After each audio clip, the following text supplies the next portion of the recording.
On AUM Live, we're diving into everything happening around campus. From the excitement of AUM homecoming to our exclusive sit-down with Miss AUM Peyton Jackson and so much more.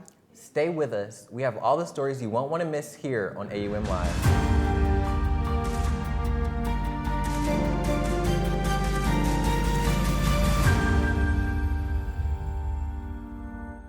February 3rd through February 7th was a blast, and we have safely returned to planet Earth. With more information, here is Haley Bedwell. Auburn University at Montgomery celebrated their homecoming on February 3rd through February 7th. The theme was outer space, and it was packed full of events including games, rides, food, and more. Alongside these events, the homecoming court candidates were campaigning in hopes to earn the crown for their respective categories. In the end, the winners were Maya Tyrus, Riley Cannon, Marika Austin, Aaron George, Andrews, Tyree Anacazzi, Joshua Stout, and our king was Medarius Buddy Flowers, and our queen as Janila Busby. On top of all of this excitement, Curtis got to celebrate his 14th birthday, so be sure to wish Curtis a happy belated birthday if you see him. Thank you so much for watching, and go Warhawks! During the same week of homecoming, the American National College Theater Festival was hosted here at AUM. With more information, here is Samuel Goose Alford. What's up, Warhawks? It's Samuel Alford here, and I'm here outside the College of Liberal Arts and Social Sciences, where I have just interviewed Miss Val Winkleman about ACTF, a regional theater competition held here at AUM on the week from February 3rd to February 7th. Here's the clip. It is a national organization for anybody that is interested in doing college theater. So it can be 2-year schools, 4-year schools, graduate programs, doctoral programs, anybody that's enrolled currently in an academic program on the collegiate level that's interested in doing theater.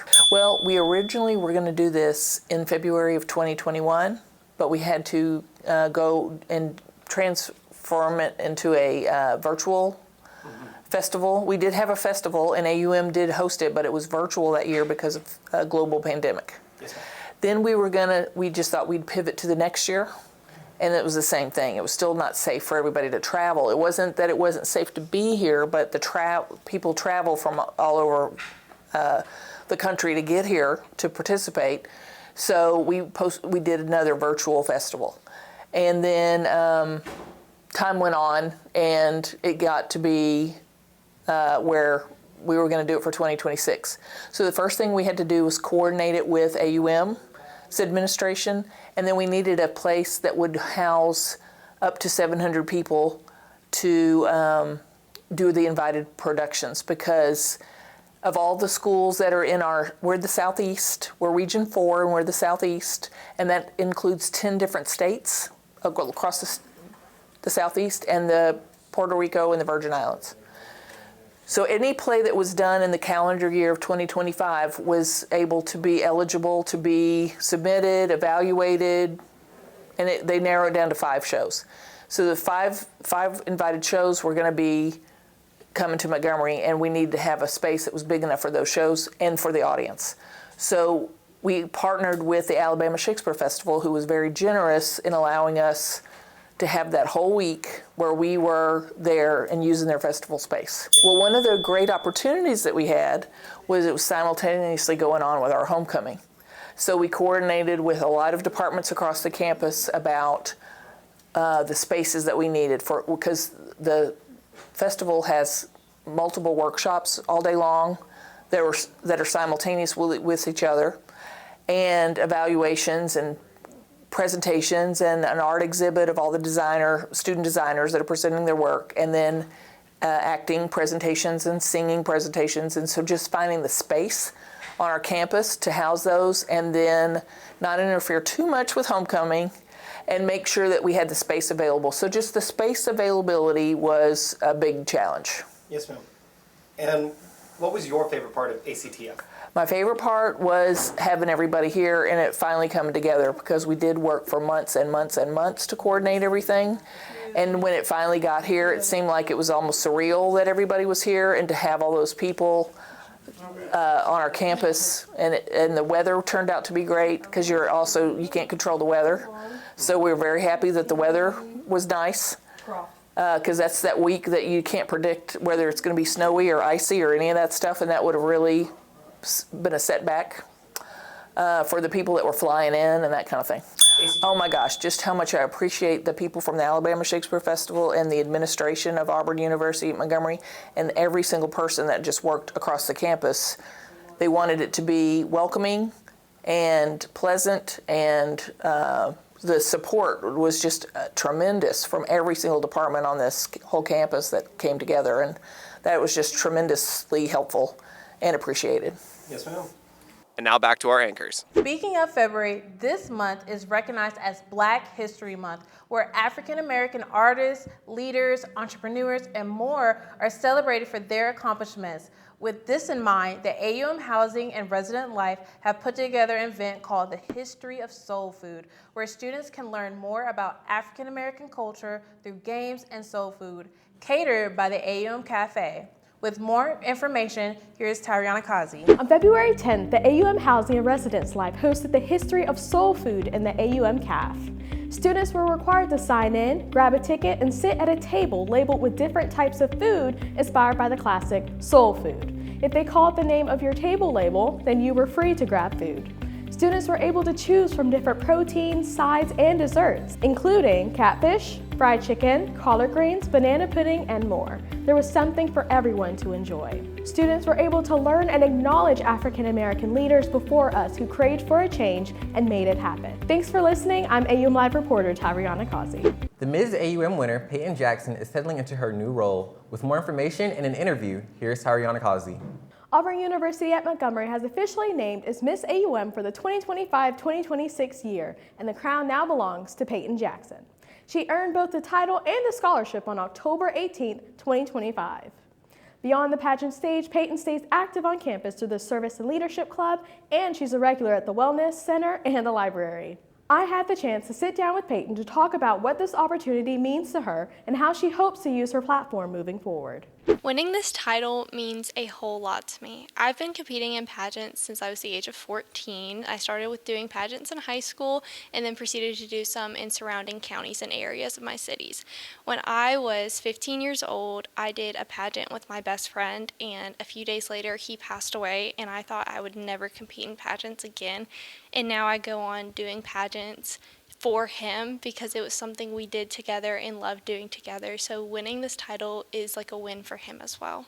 My biggest inspiration throughout this whole thing has been my mom. She's always been there. It's always been me and her against the world, and she loves being able to be there and watch and do my hair and do my makeup, and she's just my #1 fan always. The most challenging part of doing this pageant is it's a big time commitment, and I have a very busy schedule. So being able to fit in my practicing, going to all of the meetings and all that kind of stuff, I just had to work that into my personal life. Advice that I would give to a future AUM student who'd want to compete in the pageant is just to be yourself, because why would you want to compete in a pageant and win a title knowing that's not your true, authentic self? I hope to inspire others through my role by being myself. I don't think there's anyone else I'd want to be other than myself. And I want to lead by example by showing that you can be who you are. You can be nerdy, you can be weird, you can be funny, you can be popular, you can be whatever you want to be and still win titles and go on and do things. So I want to be remembered and lead through that. Now it's time for some sports. But first, be sure to check the AUM Athletic Shop for sweatshirts, hoodies, customizable products, and more. Simply search AUM Athletics in your web browser. If you click the button with 3 lines in the top right-hand corner, you will find Shop at the bottom. By clicking on it, you will be transferred to the Spirit Wear shop for purchases. Now featuring the flight deck, where AUM athletics are highlighted. I'm Sports Director Grant English. I'm here with Jonathan Tark and Co-Sports Director Fisher Vandertula. It was a busy week across Warhawks athletics, including ranked matchups on the road, conference play heating up, and 2 senior nights right here at the AUM Athletics Complex. A lot of close games too. Tennis, softball, basketball. Pretty much every team had a moment where the outcome came down to execution. And when you look at the level of competition, especially against nationally ranked opponents, these matchups say a lot about where AUM teams are heading into conference play. We'll start on the tennis courts. Both teams traveled to Dahlonega to face nationally ranked North Georgia. Here's AUMLive reporter Samuel Alford with the men's recap. AUM's men's tennis ran into a tough test against 10th-ranked North Georgia. The Warhawks started strong in doubles. Yami Savalian and Guillermo Vidia Sanchez picked up a 6-2 win at the top of the court, but North Georgia answered by taking the remaining doubles matches in the first 4 single points to secure the team victory. Savalian pushed his match to a third set at number 2 singles, and Vidia Sanchez picked up AUM's lone point with a straight set win at number 3. AUM opens Gulf South Conference play Friday against Christian's Brother in Memphis. Reporting for AUM Live, I'm Samuel Alford. The women faced an even steeper challenge, 3rd-ranked North Georgia. And several of those matches came down to tiebreakers, which shows the gap wasn't as wide as the final score suggests. Here's AUM Live reporter Cam Harris. Sophia Neri and Ana Clara Campagado picked up a 7-6 win at number 3 doubles. In singles, multiple matches went deep into tiebreakers, including a tight finish at number 6 that ended 12-10. Allison Blanco delivered AUM's lone singles point with a comeback win after dropping the first set. The Warhawks now shift focus to conference play after this week. I'm Cam Harris for AUM Live. Now let's get you out to the diamond. The number 1 ranked Warhawks softball team is still undefeated. 2 one-run games on the road. That's not easy.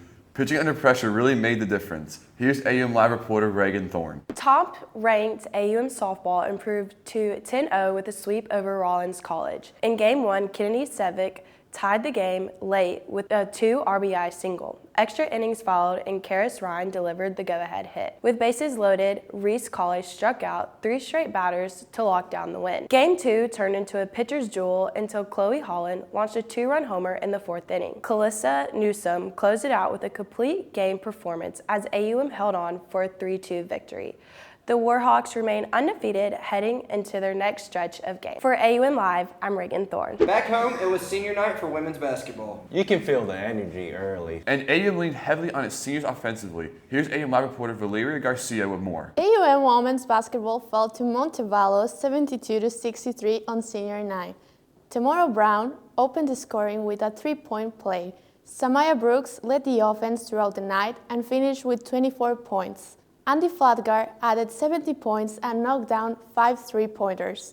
The Warhawks made a late push in the 4th quarter but couldn't close the gap. AUM travels to Huntsville for its next conference matchup. I'm Valeria Garcia with AUM Live. Thanks, Valeria. Senior night continued with the men's team honoring 4 players. Jameer Williams got the crowd going early with a slam dunk. But Montevallo's shooting efficiency, especially from the free throw line, became the deciding factor. Here's AUM Live Maya Law. AUM's men's basketball fell 73-60 to Montevallo. Williams opened the game with a dunk, and Omar Ziegler later connected from 3 to keep the Warhawks close. Jamarius Martin led the team with 15 points and filled the stat sheets with rebounds, assists, and steals. Montevallo shot perfectly from the free throw line, and that proved to be the difference late. Remember, AUM heads to Huntsville for a Thursday night matchup. I'm Maya Law for AUM Live. And finally, AUM baseball opened conference play on the road in Nashville, Tennessee. Early runs by Trevecca putting the Warhawks in a hole, but they keep battling. The pitching staff settling in late was a key adjustment. Here's AUM Live reporter Patrick Allen. AUM baseball fell 8-2 to Trevecca Nazarene, but showed life late. Trevecca scored early, including a 6-run second inning. After that, the Warhawks pitching staff held the Trojans scoreless over the final 6 innings. Chance Sweeney picked up a 9th-inning rally with a pinch hit single. Kyle Hipp added a sacrifice fly to cap the scoring. AUM returns home Friday to host West Alabama. Reporting for AUM Live, I'm Patrick Island. A lot happening across Warhawks athletics this week. And with conference play underway, the intensity is only going to rise. Thanks for tuning in. There's a lot going on in the month of February. The Continuing Merit Scholarship is now open. All students are highly encouraged to apply. You can apply by going through your MyAUM portal or through the AUM website under scholarships. The deadline is March 1st. The SGA applications are also opening. Students can apply to be a part of the Student Government Association. You can pick up an application from Miss Katie Sowell and Taylor Center 155, or you can find the applications in your Outlook email under Student Involvement. The deadline is February 25th. Campaigning will start March 4th, and Election Day will be March 11th. February is the month of love for your partners, significant others, family, and friends. To set the mood, AUM hosted an event called Valentine's Stuff with Love, February 10th. This event was for AUM students interested in stuffing a stuffed animal for their Valentines or themselves. Students could choose between a lobster or bear to stuff with cotton and optional scents. To understand the opinions and thoughts of Valentine's Day for the students of AUM, we decided to go out and ask. Here is Devin Vaughn. Hello everyone, my name is Devin Vaughn. I'm here with AUMLive, and today we're going to be asking some students and anyone else we can find what is their opinion on Valentine's Day. Is it a good holiday? Is it a bad holiday? Should we do away with it entirely? I don't know, but let's find out. What are your feelings on Valentine's Day? I'm here to ask you about Valentine's Day. What do you think? How do you feel about Valentine's Day? How do you feel about Valentine's Day and the season of love? What do you feel about Valentine's Day? How do you feel about the day? Do you like it? Do you not care for it? I love it. It's a time for people to spread the love. It's a time to spread positivity, and it's time to spend some, with your boo thing as well. I agree. Honestly, it's a day of love and positivity, and I feel like it's a reminder. We forget to spread love and be honest with ourselves. So it's really exciting, but I'm alone. But I'll find someone next year. I mean, I ain't had no Valentine in so long since high school. But I love seeing other people happy because, you feel me, once you see positivity, it create positivity around. I think Valentine's Day is a good holiday for people. It's the one holiday a year where you can just tell, where you can just show people how much you love and appreciate them and care about them. Valentine's Day, I'm kind of iffy about it because me personally, I don't like the day because I feel like it shouldn't just be one day you show somebody you care about them. But me personally, other than Valentine's Day, I love the gifts. I just love love in general. I'm a lover girl at heart, love it. But I feel like it should be shown every day, not just Valentine's Day. Alrighty, so can I ask you, what would you say is a perfect Valentine's Day dinner? Perfect Valentine's Day dinner is when y'all look good, smell good, feel good, taste good. You gotta take them somewhere and make them remember where you took them. A good date is when they can remember that date for the rest of their life. What do you think is a perfect Valentine's Day gift for someone like you? Okay, so I really love jewelry, as you can see. I really love jewelry. Bracelets are my thing. And I also like food. So a nice little gift card, nice little dinner, that would be really good. And what would you ladies say is a perfect Valentine's Day gift? Well, for me personally, I want a thoughtful gift. So if you make it, you got my heart for sure. honestly, I'm gonna be real specific. Letters, chocolate, and a teddy bear. I also love all of those things. Wow. Roses or chocolates? Chocolate. Roses, they get dried and you'll have to put them in trash. But chocolate, you eat it, you devour it, and you feel happy. Roses for sure. They gonna eat the chocolate syrup. So I'm gonna need y'all to get them some roses so they can look at them and remember what you got now. Do you have a Valentine's Day boo, or is this just... Something like that, yeah, I do. Okay. Hey, I know, right? Hey, you don't have to like Valentine's Day to have a boo and do something special for them. All right, well, thank you very much, and I hope you have a great Valentine's Day with you and your boo. Do something fun, do something nice, and just have a great one. To wrap things up, we're going to be spotlighting an incoming club called Control Art Design. Here's News Director Tyriana Kazi with more information. AUM provides their students with opportunities to create organizations that are not already established here on campus. A group of graphic design students put their heads together to create a new club called Control Art Design. I had the opportunity to speak to Taryn Williams, the treasurer of this organization. The Control Art Design Club is a graphic design collective where we can basically have anybody come in. If graphic design is your thing, you can come in and we practice graphic design. We also help teach it. We also help others, figure out what they want to do with it. We help with graphics around the school as well. If you need a flyer being made for your club, you can come contact us. If you need any graphics for anything, come contact us. So we do a lot of things. We have events where we have people come in and talk about graphic design. We have a couple of community service events that we have as well. We just like to help around campus and show our creativity and spread it around campus. So the Control Art Design Club was originally called the AUM Ad Federation Club. We were an advertising club at first. I'm not too sure of the specifics because I joined a little bit after they kind of died out. But a few months ago, me and a couple of colleagues decided to revamp the club into Control Art Design because we thought graphic design needed to be known about on campus, and we thought people, really needed an opportunity to show their creativity through graphic design. Because I know a lot of people work with Canva, and yes, you are a graphic designer if you use Canva. But yeah, we just wanted to spread that positivity, spread that creativity, and help people out throughout the school. We give back to the community in a lot of ways. Just recently, we had an event where we created Valentine's Day cards for the orphanage. I can't think of the name right now, but we are going to give those cards to those kids to make sure they feel loved and cared for on Valentine's Day and just in general. We also have plenty of other events on campus where we might do a caricature night or you create a poster based off of a meme night, just something fun, something silly, just to keep your mind off of anything stressful on your life. But we also do plan to do a lot more things surrounding the community. So we help people in school and outside of school. So we do have a couple of flyers around campus. We do have QR codes that you can scan that will lead you, I think, to a Google form. If not, if you see me around, I can lead you to somebody that can get you in the Control Art Design Club. Again, my name is Taryn Williams. If you see my president, his name is Tristan Meads.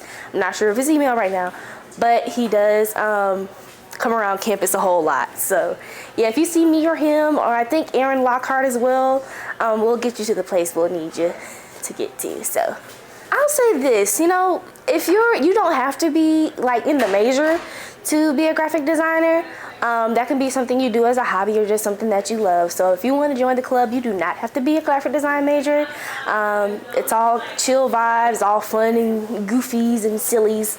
So yeah, just have fun and have a great semester. With resilience and a little bit of color, anything can become a reality. This is AUMLive reporter Tyriana Causey signing off.